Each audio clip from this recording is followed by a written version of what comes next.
안녕하세요.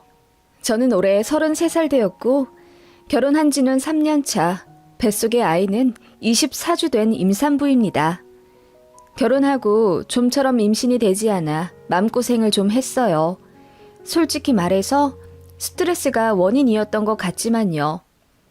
임신 안 된다고 엄청 구박했던 시할머니 때문에 이혼까지 생각해 볼 정도로 큰 스트레스였는데요.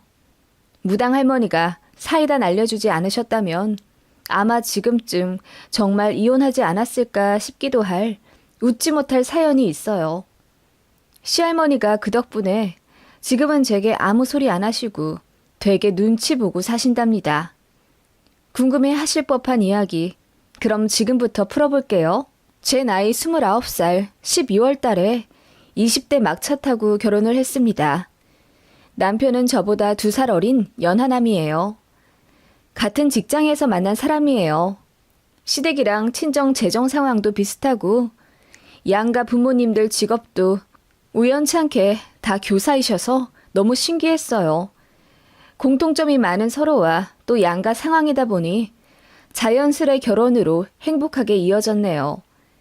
다만 저희 친정은 외가, 친가, 조부모님들이 다 따로 사시는데 시댁은 시할머니를 거의 반 모시고 사시더라고요.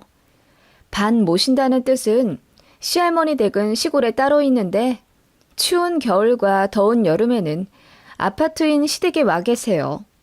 1년 중에 반 이상 시부모님 댁에 머물러 계신다는 뜻입니다.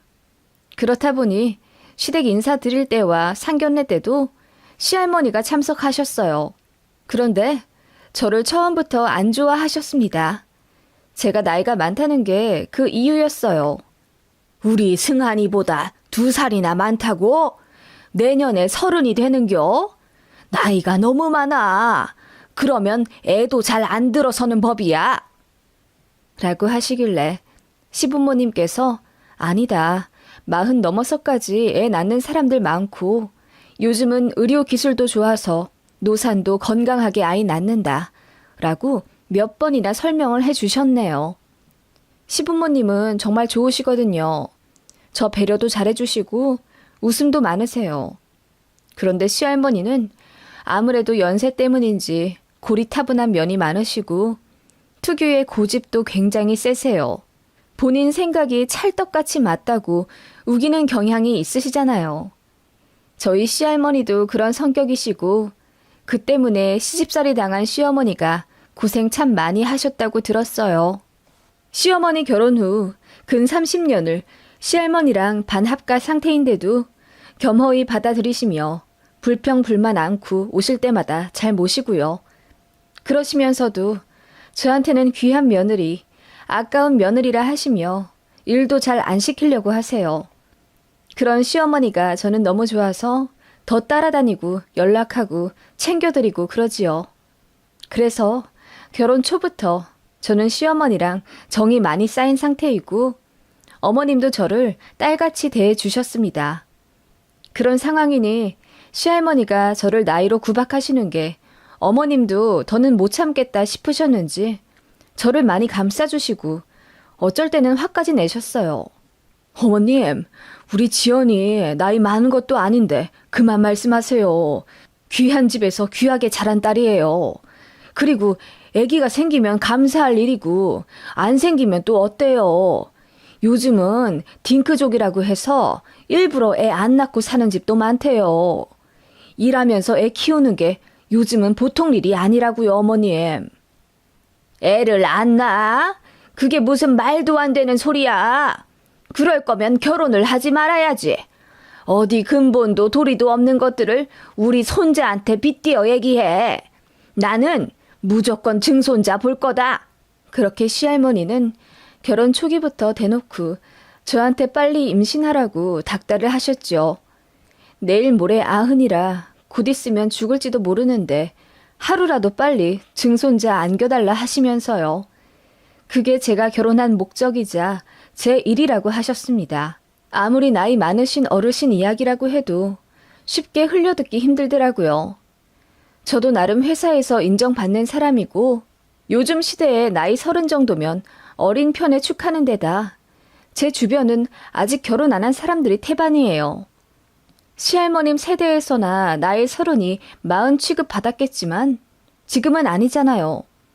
그런데 나이 가지고 자꾸 그러시고 저를 증손자 낳을 도구로만 여기시니 저도 날이 갈수록 표정 관리가 안 되더군요.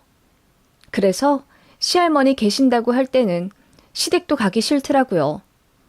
어머님도 그 점 충분히 이해하시고 그냥 저더러 안 내려와도 된다고 하시는데 괜히 죄송해 눈물이 났네요. 그렇게 신혼 6개월쯤 지났을까? 어머님이랑 통화를 하는데 수화기 너머로 시할머님 목소리가 들리더라고요. 어머님, 할머님 올라와 계세요? 지난달에 내려가셨다고 하지 않으셨어요? 아, 그게, 당분간 또 와 계신다고 하시네. 어머님이 어쩐지 난감해 하시며 이야기를 하시길래 무슨 일인가 했더니 갑자기 시할머니께서 전화기를 바꿔달라 하시더라고요. 손부야, 나다, 할미. 내가 그냥 이제 아들네 들어와 살기로 했다. 증손자 볼 때까지 안 내려간다고 했어. 할머님, 안녕하셨어요? 아, 제가 아기 낳을 때까지요? 그래, 나 여기 살면서 네 시험에 엄청 괴롭힐 거다. 왜 증손자 안 안겨주냐고 아침 저녁으로 시집살이 좀 시켜야지. 네? 그게 무슨 말씀이세요?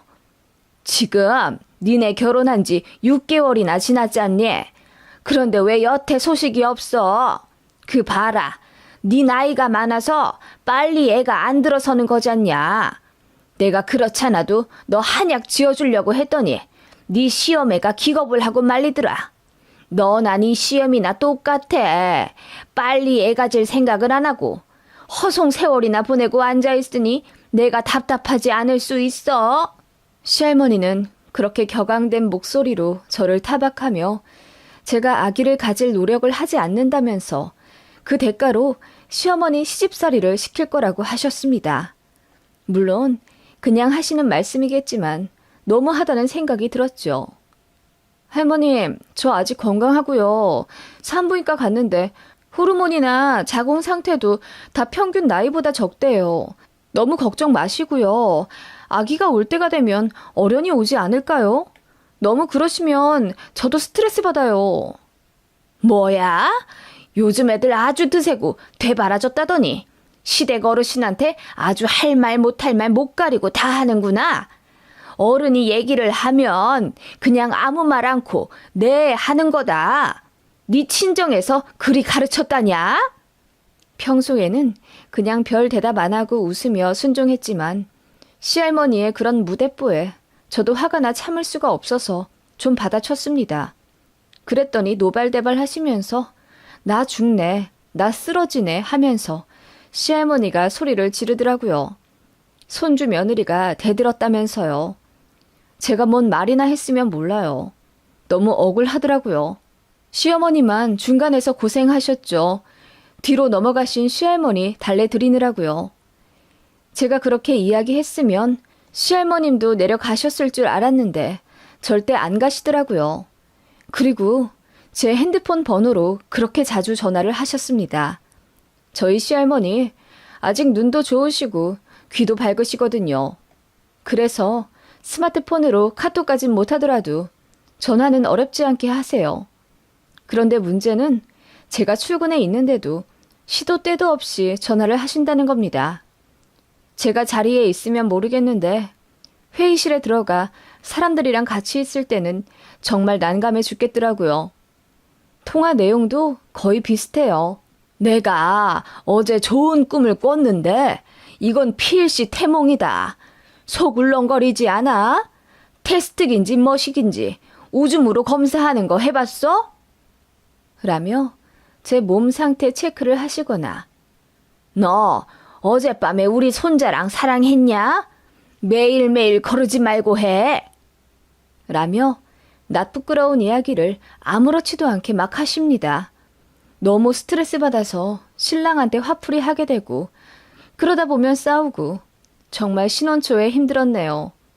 그래서일까? 처음으로 생리불순도 겪게 됐어요. 참 건강하던 저인데 월경을 거르게 되더라고요. 병원 갔더니 스트레스 때문일 거라며 일을 쉬엄쉬엄 하라고 하는데 솔직히 업무적으로는 아무 문제 없어요. 제 생각에 시할머니 때문인 것 같았어요. 그리 임신을 바란다면 손주 며느리 마음이라도 편하게 해주든가. 닥달하면 없던 아이가 뿅 하고 생기는 것도 아닌데 말이죠. 신랑이랑도 자주 싸우게 되고 그러면서 시댁 가는 것도 싫어지니 자연스레 이혼 생각이 절로 나더라고요. 제가 이혼 서류까지 뽑아들고 울면서 난리친 적이 있어요. 이대로는 못 살겠다고요. 시부모님께서도 그 사실 알고 시할머니한테 진지하게 말씀하셨대요. 너무 증손자 타령해서 손자 부부가 사이가 안 좋아졌다고요. 그래서 이혼하게 될 판이라고 했더니 그제야 정신 차리신 듯 한동안은 전화 안 하시더군요. 그러더니 어느 날 억울하다 하시며 막 우셨다네요. 자기가 못할 소리 한 것도 아니고 결혼했으면 응당 애를 가지는 게 맞으며 언제 죽을지 모르는 시할머니가 그렇게 애타게 증손자를 보고 싶어 하는데 그게 그리 잘못된 거냐며 화를 내셨다고 해요. 시어머니도 힘들어서 제 앞에서 우시기도 했고요. 그런 시댁 상황 보니 참 답이 없더라고요. 저 때문에 시집살이 당하며 고생하실 시어머니가 눈에 아른거려 마음이 너무 안 좋더라고요. 저도 솔직히 아기 원했어요. 어차피 애 낳을 거 빨리 낳고 싶단 생각이 들었는데 스트레스 때문인지 심리적으로 저도 모르게 거부감이 생기는 것 같았어요. 아이 낳았다가 증손자 지독하게 사랑하실 시할머니한테 빼앗기는 건 아닐까 이런 말도 안 되는 상상도 들었고요. 지금 생각하면 정신적으로 많이 피폐해져 있던 나날들이었던 것 같아요. 아무리 시댁 왕래를 줄인다고 해도 명절에는 가야 하니까 시할머니를 뵐 수밖에 없었는데요. 저 오기 전에 시부모님한테 단단히 교육을 받으셔도 제 얼굴만 보면 갑자기 복장이 터지시는 듯 어김없이 증손자 타령을 하며 모든 게 저 때문이라고 손가락질을 하셨습니다. 어린 여자랑 결혼했으면 증손자를 봐도 벌써 봤을 건데 지금 결혼한 지 2년이 다 되어 가는데도 임신 소식이 없는 걸 보면 뭔가 문제가 있어도 단단히 있는 거다. 너 때문에 지금 네 시애미 고생하는 거 안 보이냐? 네 시애미가 그래도 며느리 사랑은 끔찍해서 너 구박하느니 차라리 자기를 구박하라고 하더라. 그렇게 매정한 말씀을 하시는 시할머니의 눈빛이 칼날처럼 제 가슴에 박혔고 저는 참다 못해 눈물을 흘리며 할머님, 정말 너무하세요. 저 병원 가면 아무 이상 없다고 해요. 신랑도 마찬가지고요. 그냥 때 되면 어련히 생기겠죠. 자꾸 그렇게 스트레스 주시니까 더 임신이 안 되는 것 같아요. 라고 소리를 질러버리고 그럼 이혼하겠다고 했습니다. 저같이 늙어서 임신 안 되는 여자 말고 어리고 싱싱한 여자 찾아서 손자 재혼시키세요. 그 편이 낫겠네요. 라는 말까지 했어요. 그랬더니 저더러 어디서 저런 걸 데리고 왔냐며 시할머니가 뒷목 잡고 쓰러지시는 액션을 취하시고요. 솔직히 아무렇지도 않아 보이셨습니다. 어쩔 때 보면 시할머니가 저희 가족 중에서 제일 건강하신 것 같거든요. 아무튼 시할머니는 그렇게 집안을 뒤집어 엎으며 나 죽는다 어쩐다 하셨네요. 명절에 그런 난리를 겪었음에도 불구하고 시할머니는 더 바짝 독이 오르셨는지 작은 아버님 앞세워 저희 신혼집에도 막무가내 찾아오시기도 했습니다. 저희 둘 다 야근할 때라 아무리 집 문을 두드려도 응답이 없으니 저에게 전화를 하셔서는 집 도어락 비밀번호 알려달라 소리치시더군요. 솔직히 정말 알려드리기 싫었는데 내일 모레 아흔인 어르신을 세워두고 기싸움 하는 것도 부질없다 싶어 그냥 알려드렸네요. 부랴부랴 일 마무리하고 퇴근해 집에 들어와 보니 시할머니가 거실에 떡하니 앉아 계시더라고요. 그러더니 어디서 무슨 이상한 명주 실 같은 것과 부적 같은 걸 저에게 던져주시며 이거 항시 착용하고 있거라. 그래야 증손자가 생긴다. 하시더라고요. 그리고 저희 부부더러 막걸리 사으라고 시키신 후 한 잔 거나하게 드시고 저희 안방에서 주무시고 가셨습니다. 그날 남편만 무지하게 잡았네요. 내가 너랑 결혼해서 이 고생하고 산다면서요. 그런 식으로 두어 번 불시에 저희 신혼집에 찾아오셨어요. 작은 아버님이나 저희 시부모님이 아무리 말려도 소용이 없었습니다. 어르신들 고집 대단하시잖아요. 정말이지 대통령이 온데도 시할머니 성격은 막을 길이 없어 보였습니다. 그런 시할머니도 꼼짝 못하는 분이 있긴 했죠. 그건 바로 무당인데요. 시할머니는 아주 예전부터 점집에 자주 다니셨어요. 가족들 일 안 풀리거나 몸이 안 좋을 때마다 동네 병원 다니듯 가시는 곳이 있었는데 몇 년 전에 단골 무속인께서 소천하셨다고 하더라고요. 그 이후로 한동안 안 가셨는데 시할머니는 그게 원인이 아닐까 짐작하시더라고요. 그래서 용하다는 무당집 찾아 여기저기 다니시더니 한 군데 찾아내셨나 보더라고요. 저더러 몇 월 며칠 몇 시까지 어디 오라고 하시길래 어디냐고 물으니 시할머니께서 아주 용하다는 무당집이야. 너 데리고 오라더라. 무조건 같이 가야 한다. 라고 하시길래 제가 그런 곳 무서워서 저는 가본 적도 없고 앞으로 가기도 싫다고 했습니다. 노발대발 하실 줄 알았는데 의외로 앓는 소리를 하시며 당신 소원이니 한 번만 같이 가자고 하시더라고요. 그래서 결국 알겠다고 했습니다. 걱정되는 마음에 시부모님 두 분까지 같이 오신다 하더군요. 시할머니가 또 저한테 뭔 소리 하실지 모르니까요. 미안한 마음에 오신다길래 저도 별 수 없이 남편이랑 그 무당집 가기로 했네요. 차를 한 2시간 타고 꼬불꼬불한 길을 가자 다 쓰러져가는 초가집 같은 게 보였어요. 저희 친정은 종교가 있어 무속 신앙을 믿지도 않고 저도 겁이 많아 재미삼아 사주도 한번 본 적이 없어요. 은근히 긴장된 마음으로 방 안에 들어섰죠. 시할머니가 울분을 털어놓듯이 무속인 분한테 그러시더라고요. 얘가 애가 안 들어섭니다. 지금 결혼한 지 2년이 다 되어 가는데 아직도 내가 증손자를 못 보내요. 그런데 둘 다 병원에 가도 별 문제가 없다고 합디다. 이게 말이나 되는 건지요? 나는 통 이해가 안 갑니다. 그 말에 무속인 분도 약간 답답한 듯이 원래 임신이라는 게 쉽게 되는 사람이 있고 안 되는 사람이 있지 않겠냐면서 기다리면 응답이 올 거라고 하시는데도 시할머니는 저를 빤히 쳐다보시며 내가 결혼 전에 제 사주를 몰래 봤는데 애가 안 들어설 사주가 아니란 말이에요. 그런데 이렇게까지 안 되는 거는 뭔가 운이 막힌 거 아닐까요? 그게 맞다면 내가 돈을 좀 써서라도 오늘 선생님께 좀 풀어달라고 하려고요. 쟤 때문에 대 끊길까봐 내가 아주 두렵거든. 성격도 어찌나 되바라지고 드센지 나한테 말 한마디 안 지려고 들어. 라고 하시더군요. 그 말에 시어머님은 왜 그렇게 말씀을 또 하냐며 제 편을 들어주셨지만 별 소용 없었고요.